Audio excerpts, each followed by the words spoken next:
Hey, everybody. Welcome to Staying Present to Politics and the Pandemic. So today's going to be short, but I wanted to talk a little bit how we create with words and how that shapes the reality that we're actually present to. And if you were paying attention yesterday, you heard a lot of words during the confirmation hearings for Amy Coney Barrett. You heard a lot of rhetoric, a lot of ways in which people are shaping things with words, trying to structure how people perceive things. And, a lot of people are worried about how the Affordable Care Act is going to play out, what's going to happen to Roe.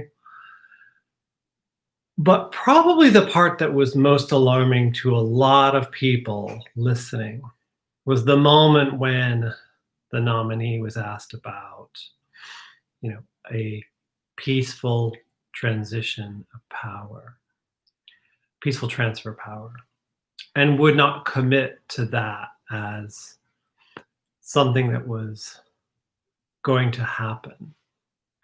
In a way that, a lot of people were like, really? I don't think that there's really any risk for a Supreme Court nominee to support the idea that there should be a peaceful transition in our government.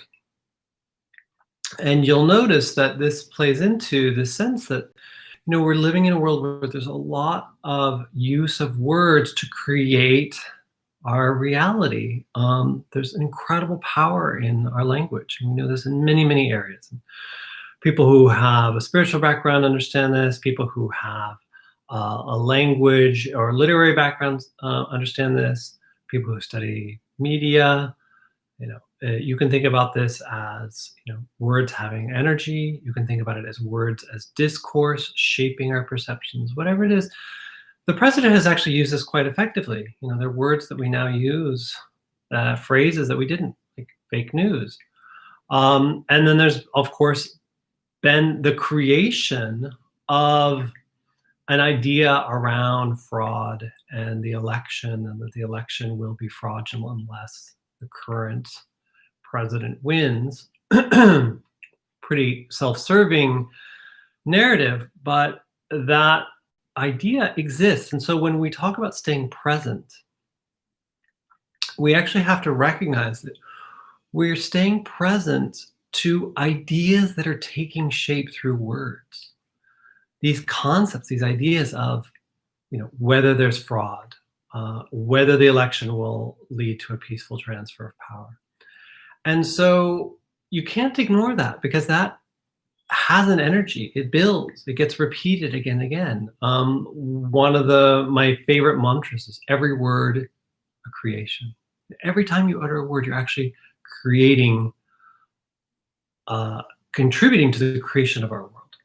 So one way of being present is actually to affirm a different reality. This is actually the logic behind affirmations, behind mantras. We can claim something else. So today's practice is really simple. There will be a peaceful transfer of power. The election will be fair. These phrases that contribute to another idea of how reality can be unfolding are wonderful antidotes to other attempts to create reality in ways that are really self-serving. So this is one way of being present. You may think that all practice involves letting go of all thought, of just being with whatever it is, but you may not realize that these other thoughts have infiltrated and are taking shape and are becoming reality. So much talk about fraud and the election, little wonder that then suddenly discover that the Republican Party was putting fake ballot boxes up in California. You're creating the very fraud that was discussed as an idea. So we have to be present to these ideas that have taken shape in language. So repeat after me. There will be a peaceful transfer of power. Mail-in ballots work. The election will be fair. Make these your mantra from here to the end of the election. Just affirming a reality that many people want to deny. There will be a peaceful transfer of power. Mail-in ballots work. There will be a fair election, simply put. So it's going to be a very short practice today. Just carry that throughout your days and the coming days. Just noticing where certain phrases that have been implanted in you as ideas, the idea of fraud, the idea that there won't be a peaceful transfer of power, etc. And just be with that, notice it. Understand, though, that that is not yet reality. It's present as an idea, and you can create something else with your own words. All right, I'll see you tomorrow.